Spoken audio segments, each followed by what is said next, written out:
welcome to Hello Port Hueneme. I'm your host, Tom Dunn, and today's Citizen Forum, we have a special guest with us. Rod Butler is always here. Welcome, Hello. Rod. Good to see you, sir. And our special guest is Robert Bromberg.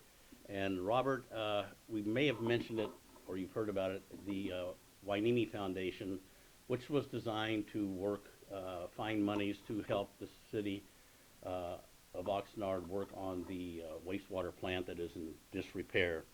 And Robert's been working over 2 years on this. I got involved a little over a year and a half ago, and he's going to come in and explain to you where we are now, what he's been doing, and what the outlook for the future is going to be. Robert? Thanks for having me. Appreciate it. Rod, good to be here. Hueneme Foundation has one primary mission. That's it, just one. And that's to get rid of the existing wastewater treatment facility that Oxnard has, excuse me, which is failed, and replace it with a brand new state-of-the-art. Now, the foundation can't afford to do it, obviously, but what we can do is we can provide scientific support, research support, and also go fish for money, which is primarily what we've been doing recently since we've nailed down the science on this. The foundation has been working with UCLA, Channel Islands, Cal State University, Channel Islands, and also Stanford University to come up with the technology that would be best for our region, and that varies dramatically. One of the problems we've run into has nothing been anything to do with the science or anything like that, but Oxnard has fiscal issues. They also had a history of political issues directly related to the wastewater treatment plant and the fee structuring with angry citizens. So it's been a little bit difficult. We've had to walk on eggs because the political outcome of the recall election sort of put stops on us for about 6 months. Yeah. Anyway, we're full on with that right now, and we have located the financing for the city. One is with an EPA loan, which I won't go into details on it other than the fact it's called WIFIA, WIFIA, and it's readily available online if you go on the website. And it explains it. It also explains two California cities that have recently won WIFIA loans. Those are San Francisco and Morro Bay. I have visited both cities, and I have gotten all their documentation and surrendered it to the consultant who will be writing the WIFIA letter, which is due July 5. The letter is a letter of interest. The city of Oxnard is full on behind this. I have met with them and a lot of their individuals, Public Works, and also the city manager's office has been very, very receptive, as have most of the city council. So we sort of got them on board. It's a very short time period that we have to work with to get the July 5 letter out. But as they explained to me at the EPA when I met with them, you're in dire need, because I presented the situation that it was, and we would like to see you get the loan. However, if you don't make it through the first tranche, 60 to 70 people apply. They only give 20 loans out annually. We will coach you through the next processes. So it was a very, very spectacular meeting. I felt like it was a good one. I didn't go with that kind of expectation. That made me feel, what should I say, hopeful that we'll be changing the mission statement of the Hueneme Foundation shortly, and we have a new one. I also went to the DOD, the Pentagon, and I met with the Undersecretary of the Navy, who it was not in his lane, but he did in fact get me aligned with the office that I needed to speak to, and I'm currently working with them. The reason I'm working with them is I discovered a similar situation in Guam, and the situation is that the Navy base in Guam had water issues and also had sewage treatment issues because the plant there was failing. That's just like we have here with the two bases and the Precisely. port, right? Precisely. But the thing that was interesting is we have been told by all of the local Department of the Navy personnel that we can't get involved with municipal funding, period. Well, I discovered that was not in fact true. However, it is true because it's not the Department of the Navy, it's through something called the Office of Economic Adjustment, which is DOD talk for how the Navy can lend you money if you need it. Now, the best part is, I use the term lend, it's not a loan, it's a grant. The grant that was given to Guam was $129 million, Wow. which covered 50% of their brand new plant. What that also does is that also pushes any financing package that you get together. It reduces the loan, what you're paying on the loan by that particular amount. Yeah. So the calculations that we've done, we're thinking this is a $650 million project. We're thinking that the effective interest rate approximately that the city of Oxnard will be paying is 1.4%, which is, I'd like to have that interest rate on my mortgage. Right. But anyway, so as Tom said, I am past hopeful. If we don't get it this year, we'll get it next year. The OEA thing is going to require pressure from a lot of politicians. Tom's been helping with that. He talked to Julie Brownlee today. And she confirmed what we already had talked to her about, that she would in fact back this 100%. I'm trying to get in touch with our senators, but there seem to be, what should I say, unapproachable at the moment. So I don't know where we're going to get with that, but I think between the Navy and the local political pressure, we'll do fine. Now, I'd like to talk about one other off-mission mission thing that we're doing. One of the things that we got involved with was smell, obviously, because of the sewage treatment plant. A new one would eliminate the H2S odors, the hydrogen sulfide smell completely, and mitigate NH3 or ammonia smell that comes from that plant, primarily because the new plant will be completely contained. There are no open pits. There's nothing, zero. There's also something that we believe is also causing some rather noxious gas, and that's the new Indy container board plant. Tom and I have met with them. They claim there's nothing going on, so I decided that I needed data, not just for the sewage treatment plant, but while I was collecting it, get the data from everything in the Perkins Road corridor.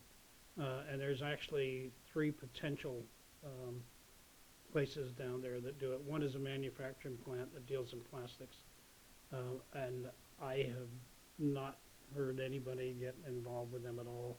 But my primary focus is the 2 main ones on Perkins. So Foundation started raising money for sensor arrays, testing for 3 gases, ammonia, hydrogen sulfide, and NOx, or nitrous oxide. And we already have we have 2 sensor arrays already in place. One at Surfside 3, thanks to the Homeowners Association, who allowed us access to put them up. The other is on top of the advanced water treatment or purification facility owned by the city of Oxnard, and they are also going to host our main gateway, the thing that talks to the sensors. Currently, we're running sensor or gateway sensors. One is in a resident of Lori Shockley. yes, Lori Shockley has one plugged in her bedroom for us, and it talks to the Surfside 3 Well, ones. the reason for that partly is that a lot of those residents in that part of town, and there are 5,000 people that live in this smelly area, Yeah. Yeah. that they have to close their windows and doors Yeah. a very large percent of the time when these smells do come in. So the other one is placed inside the other gateway, is located next to the other sensor, close to the other sensor, at the advanced water purification facility. This gentleman and the city of Port Hueneme has helped out the foundation immensely. They actually are purchasing an array, built a mast for us, and they're going to mount it on the old J Street lift station, which is very close to the intersection of Hideaway and the bungalows. So there are 2 sensors we do not yet have permission to put up yet. One is on the J Street pump station, which is on the south end of Surfside 3, down by the parking lot, very close to where certain people we know live. Um, and that is owned by Ventura County Watershed. We ran into a little bit of a snag called the $2,000 permit fee that is required to be paid, which as we're as we're a poverty-stricken foundation, that was a little bit much to chew on, but we're fortunate in the fact that Kelly Long's office is going to take it before the Ventura County Board of Supervisors and see if we can get the fee waived. And if that's the case, then we're home free on that one. And to complete the arc, there's a little street called North McWayne Boulevard that is immediately adjacent to the south perimeter of New Indy Container Board plant. There's a utility pole there that belongs to a company by the name of Crown and Castle, who's a Wi-Fi provider. And I've reached out to them to be able to put an array there. I don't have anything back from them yet, but I anticipate hearing from them within a week. I might add that we had initially asked New Indy to allow us to put one of the sensors on their property. That was summarily rejected, and we were also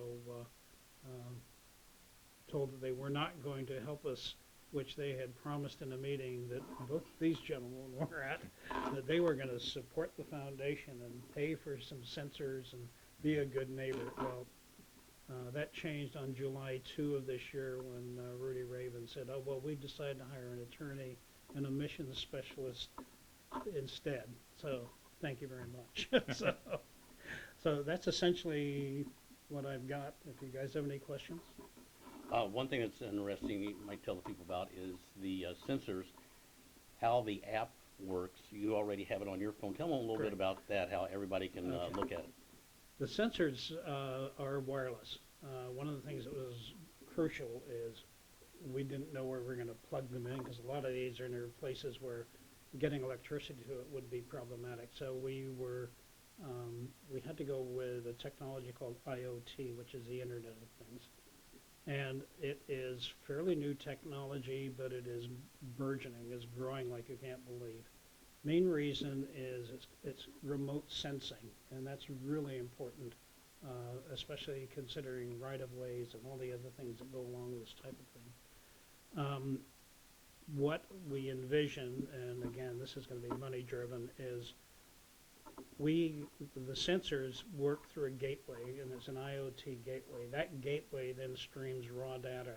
Currently, that data is handled through Sprint, who has donated space, as does so has Amazon Web Services. So we have both of them that have donated space on their networks, so that we can use that as our home base, and then that data is then transmitted as well as stored.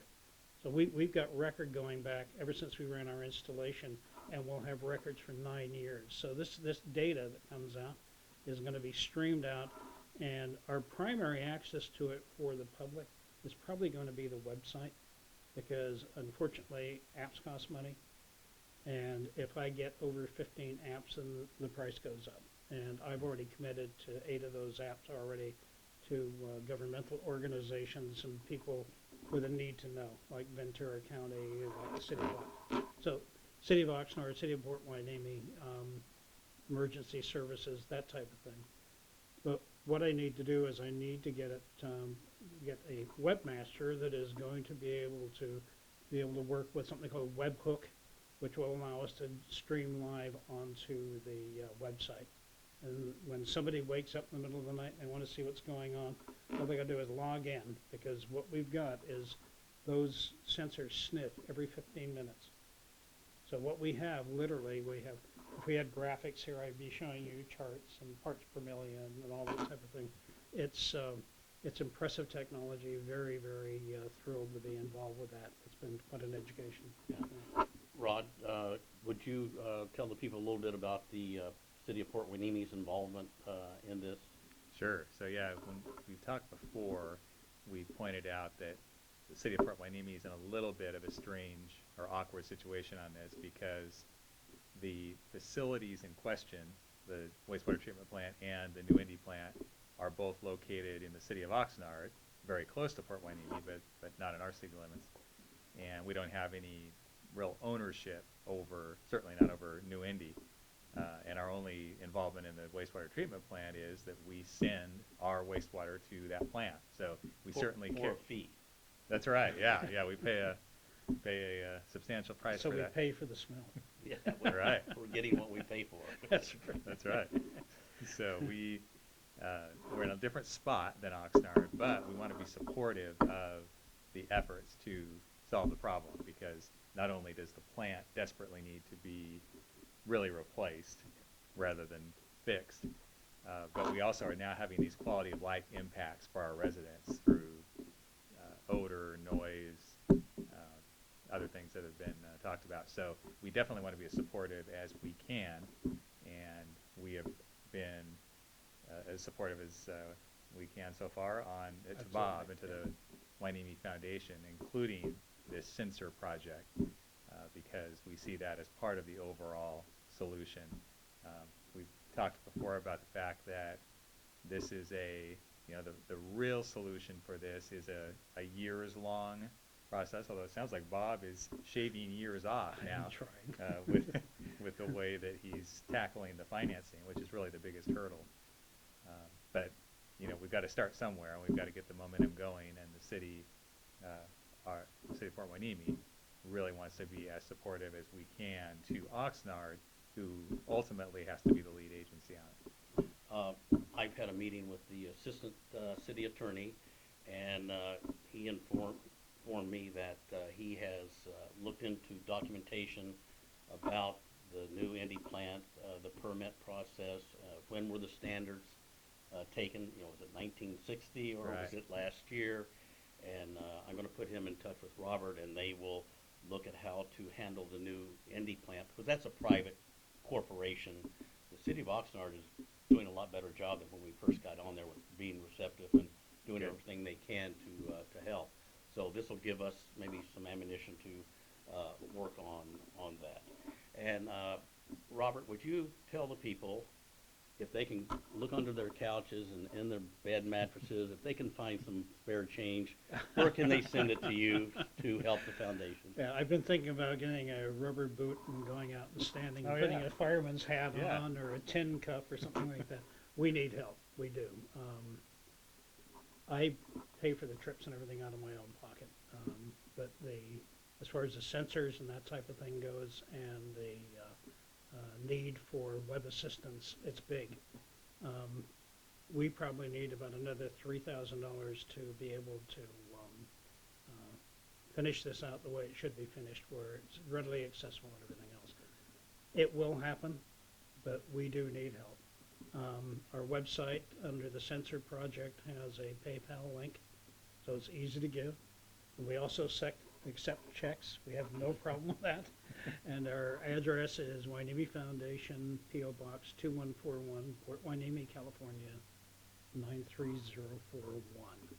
And the website's got all that information. And you're a 501c3, We are right? definitely a 501(c), so any money you give us is completely tax deductible. So, thank you.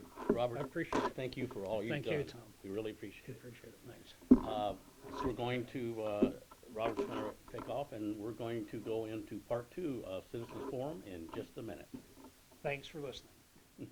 Welcome back to Citizens Forum, or as sometimes we call it, Rod's Show. That's right.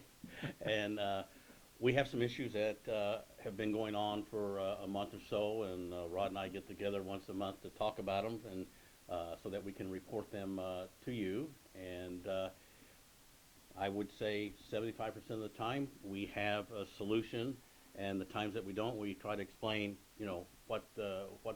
why it can't be done. That maybe Yeah. it's not right then, or if it can be done later. But it's been a great service I think to the city for what that we do as compared right. to the city council meetings where we used to have 8 or 10 people a meeting Yeah. come and complain and never got any feedback. So this has really worked. A couple of issues, half a dozen or so that we need to follow up on. Month or so ago, a couple months ago, we mentioned there were issues, people complained at the Bard School the elementary, no, the high Right. school, and element, could be both, I can't Yeah, remember. yeah, elementary, I think, is the one that you Is the mentioned. one about that, during the drop-off and pickup times, the traffic is just a mess. And, I believe you're gonna have the Public Works Department look into it. How do we stand on that?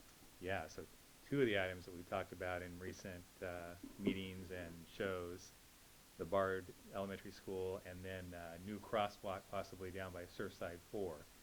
Those I have relayed to the Public Works Director, Don Villafana. Don, we're working hard to keep him out of a mental institution right now because he has a couple of key vacancies in his department, including the deputy director who oversees all the water utility operations, and Don's having to fill in behind that vacant position. So he asked me if yeah, I would give my special butler papal blessing to to hold off on those until he gets that position filled, and or at least until he things calm down for him a little bit.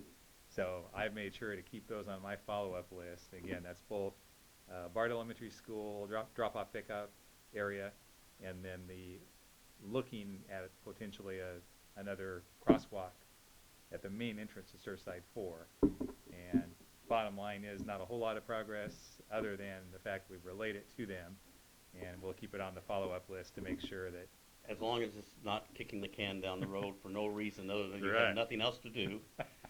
Yeah, right. it's hard to believe how long we've gone without a water manager. It's been Yeah, almost a year, yeah, hasn't it? that's right. Steve Hickox, who some of the viewers may have met or heard of, he was with the city about 12 years. He retired April 30th of last year, so we will hit the 1 year anniversary um, Tuesday of next week. We're taping this on the 25th of Mhm. April. Yeah, just we're experiencing the same thing that a lot of cities are now, cities and counties trying to find people that have, well, people in general, but especially people that have training and certification in water and wastewater treatment and distribution. And, so we've had a couple of fits and starts where we've made offers to people and they've pulled out at the last minute, possibly because of the housing costs here in Ventura County, which is a big issue if you're coming from a less expensive area. But we're just going to keep on trying and try to get that position filled. We're talking to Don yesterday. We're going to tweak the title a little bit and maybe add some more salary money and see if we can attract, some new candidates. But we definitely will keep those on the list. And with Bard School, it's nice because we're going into summer season soon here, Mhm. which will buy us hopefully a little bit of time to evaluate what needs to be done there and come up with a plan that if we can't get it fully implemented by school year, then at least know what we want to do, what we need to do to address the situation. Um, Speaking of hiring, you are currently looking for a new city clerk Right. and a new assistant manager. Yeah, yeah. Not your position, excuse me. Yeah, so city clerk, good news on that. We have made an offer to a very qualified candidate. Comes from another coastal community. I'll just say that. We can't go public with the name or the city yet. Expectation is that that person will start either in late May or early June, so a few weeks off. But that one is almost wrapped up. And then, yeah, Linda Lee, who had been the deputy city manager here for about a year, decided to leave, and her last day was March 29th. So we're now in a recruitment for that position. We had 70, count them, 70 applicants, and a lot of high-quality people in that group. And that actually is a pretty good number these days for a deputy city manager position. So I'll be meeting with the executive recruiter next week to go over the candidates. He'll recommend some names to me, and then we'll go on with the interview process. Game plan right now is to have that position filled no later than June 30th. And that deputy city manager position oversees some key areas: our human resources function, city clerk's office, information technology, and then all the risk management, which is insurance and safety programs and all that. So it definitely has a pretty full lineup of responsibilities, as well as doing some special project work for my office. Okay, so both of those are coming along. Yeah, they're moving pretty along. good. Another place where there is a lack of, I think, personnel. It's down somewhat. Had a number of people mentioned, and I noticed it at Surfside 4. The bushes and the weeds are growing like crazy because of all the water, and now we've got some warmer weather. Yeah. And people have said, oh, over at the park, the post office, the medians on Ventura Road, the weeds are knee high. And I mentioned this to you when we talked earlier in the month, and I think you said that the Public Works Department was shorthanded. Yeah, really throughout the city organization, I think we have something like 30 full-time vacancies right now. Police Department, Public Works. We talked about the ones here at City Hall. It's just the Finance Department. And this actually is reflective of a trend that's going on in a lot of cities and counties right now. You've got two things going on. You've got a better economy, which is basically what some people would call a full employment economy right now. Our national rate is down a little bit below 4%. And for a long time, the economic gurus said that 4% basically was full employment. There's always a certain number of people that are just out of the workforce. You got that going on, a lot of jobs out there, fewer people looking for jobs. And then you've got a major generational shift going on now where the baby boomers are retiring. And In large numbers. exactly, yeah. And so there aren't as many people in the younger generations coming up, the Gen Xers and the millennials that are interested in public service, local government kinds of jobs. It was very popular in the baby boomer generation for people looking for that kind of work, public service, and I have a whole theory about why that is, but it's not, the younger, our next generations coming up, it's not apparently as attractive to be in government types of jobs. So it's a big thing that a lot of cities and counties are dealing with now, and we're just trying to do the best we can to get at least the key positions filled. And we may be looking at, over these next few years, do we need to change the way that we provide some of these services? For example, in the landscape area, maybe we contract a portion of that out to the private sector, have a smaller in-house crew of city employees that maybe do the parks and the city buildings, but then the street medians and tree trimming or other portions of that are handled by private landscape maintenance companies. A lot of cities do that already, and I think as we scramble, if the economy stays pretty stable, we may need to look at, do we really have to have a city employee to do every single task? And that's one of the things as city manager that I'm grappling with right now. Well, another thing you have to throw in, which is very labor intensive, is having to take care of the beach. Yeah, And that's true. as you were talking about, maybe it was a year and a half or so ago about outsourcing the whole department, there's nobody that knows how to do the beach, the medians, the parks, the Yeah. regular landscaping, and all that. And so I like the idea of having a core group because Yeah. they are loyal, they know what's going on here. And then, yeah, you may have to farm out a couple areas Yeah. to do that. So it's good to hear about that and what's going on. And Sure. maybe we have some people in Port Hueneme that would like those jobs. That's we don't- true, yeah. Always check the city website. We've got the current jobs listed at all times, and we really try to work hard to keep that updated. So that's probably the best single place to find out what we're hiring for at the moment is to go on to, you can just Google City of Port Hueneme and look for the Well, main city address. The city gets every other Friday off. That means you're off every other Friday. Ever think you could do some Friday work? Yeah, that's true. I should put on my landscaping gloves and get out there. Yeah. Another issue that we had a month or so ago during the rainy season was code enforcement. You remember, Right. You remember us talking Right. about that, and it seemed that the code enforcement department or people or whoever they were sort of jumping on people about letting their grass grow only a day or two after it stopped raining and stuff. And I mentioned that to you. I gave you a citizen's criteria on that. And has anything been done with the code enforcement to maybe make it more user-friendly for the residents? Yeah, I think the thing we'll be looking at in future years, especially when we have a real rainy year like we did this year, is making sure that we don't send out the cut your weeds letters until people have had enough time for the rain to have stopped and for then those individuals to get out there and take care of the weeds. I think the complaint this year was that the letters went out, basically while we were still having a lot of storms, and people's argument was, even if I'm a good responsible owner, how can I get out there when the rain's pouring down and remove these weeds? So we'll be sensitive to that in the future, of, Well, making sure we give people some time to react. when you have a storm or a series of them over a couple week period, the grass grows. Well, when it rains, that water stays in there longer because there's more grass. Yeah. And at our HOA, we didn't have the grass cut for at least 2 weeks. Wow. And it took them quite a while to cut and bag it all up and having to, get it out of there. So Yeah. it sort of was a unique situation that because of the drought for the last 5 years, we didn't Yeah, we have. forgot about it. We forgot about it, yeah, okay. I do have something that may not be on your list, but it's related to this, to the medians and to weed control.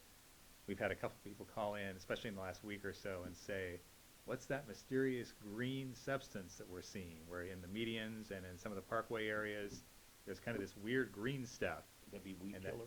yeah, what that is, in fact, showing that we're trying to look at what we do with city employees versus what we do with private companies. We moved the one city employee who was kind of our main weed sprayer to another part of the landscape division, and we contracted with a private company. It's called Atmore and Sons, or Atmore Services or something. They're based here in Ventura County.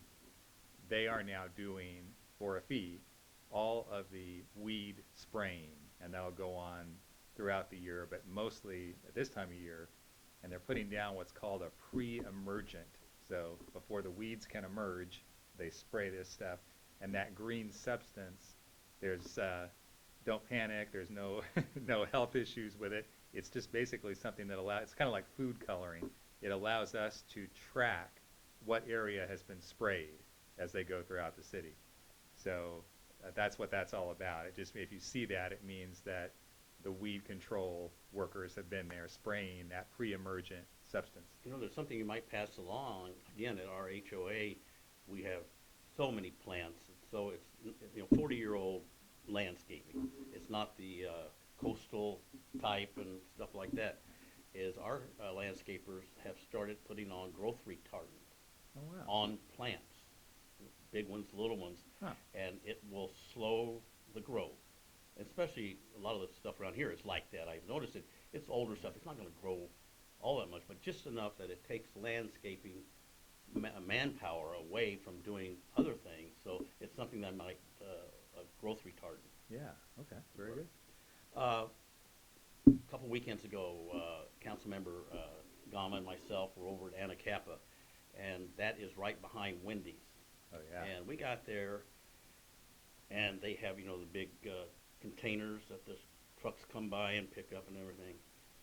There were 50 seagulls having a picnic there. Wow, yeah. They had taken stuff out of the box onto the driveway, and it was just, loud, noisy, and messy. They love fries, okay? So what we were thinking is there should be some type of city ordinance, if there isn't, that if you have one of those containers, that every night they be locked up. So, because what happens is, we think, is that the homeless people come by, and if they can open it up, well, then they just leave it, and then that's when Oh, yeah. that's when the seagulls come in. So it's something to look up into to see Yeah. if that can, because I don't know how many other places that is happening. Probably down at Channel Islands, there's a lot of that down there. But, Sure. Yeah, Councilmember Gama contacted me that same weekend. I didn't Mhm. realize he was there with you. Yeah. But his question was, whose responsibility is that? Is it the cities or is it the businesses? And it really is either the business owner or the property manager in the case of a shopping center like that. So we relayed that to Public Works, told them about that whole situation, and we'll be in touch. In fact, we already have been with the property manager for that. I think it's called Beachport Center, Mhm. which is where the Wendy's is located, because our preference would be that that business owners choose to get the locking device on. But then just having the device there isn't enough. They've got to train their employees to remember to latch those things down. But yeah, it's definitely From my can be a time working nightmare. in college and pizza parlors, they usually had a sign at the back door. Here's the things you have to do Oh, yeah. before you leave through that door. So that's a simple way to get it done. Uh, the Citizens Advisory Commission, think you said last time that that's going to be on the May 6th? Yeah, definitely for sure one of the May meetings. So May 6th or May 20th, those are two regular council meetings in May. And we'll be bringing that back, asking this new council now with 3 new members, do they want to keep the structure that was approved by the previous council, which included a 10-member commission, or do they want to reevaluate that, maybe go to a 5-member commission? That was the original thought. Right, right. And the other thing is that there were some people actually appointed last year. One of those people was Rich Rollins, who subsequently ran for council and is now a city council member. But we may still have 5 left. I'm forgetting if it was 7 or 8 that got appointed. So there may be enough there with that current core group if they want to go back to a 5-member commission. 2 of them moved And- away. Oh, really? No. Just trying to make it Okay, easy sorry. for you to I say. think, yeah, you got me on that one. Got you on that. I sent you an email that somebody sent me about how, and I asked you this last week, or a couple days before the meeting last time when we had the renaming of Hueneme Pier. And you said, yeah, let's get the citizens' feedback. It'll really help. Right. It was overwhelming. Right. Overwhelming. We had over 5,000 views on Nextdoor and Fort Hueneme News. That meant Wow. people looked at it. 200 of them responded back with a post Yeah. saying yes or no. Yeah. There were not many no's. Okay, so I mean, yes, not to rename it. Right. And so the email said, with the response that shows you how important communication is. Yeah. And don't do anything else until you get that committee formed in, because that makes a difference. And whether or not you go with the suggestion that all they say, at least it's considered, and that way it keeps the feedback from being negative on everything Right. that you do. So, and I had a number of people, which I was thrilled about, and I told one of them it's only taken 2 years to get a positive response of, yes, I would love to be on a committee Wow. and do all that. So Wow. I'm looking forward to getting that really going. Okay, the final thing is a real easy one. As I left from our meeting 2 weeks ago, I walked out front, and this lady was standing there holding an envelope. She said, "Are they closed? Are they closed?" And it was 5:45. They close at 5:30. And I said, "Yeah." She says, "I have my water bill." And I called, and they said there's a drop box. And she was looking. We walked around. We couldn't find one. So I said, "I'll find out, and we'll put it." So I Yeah. asked.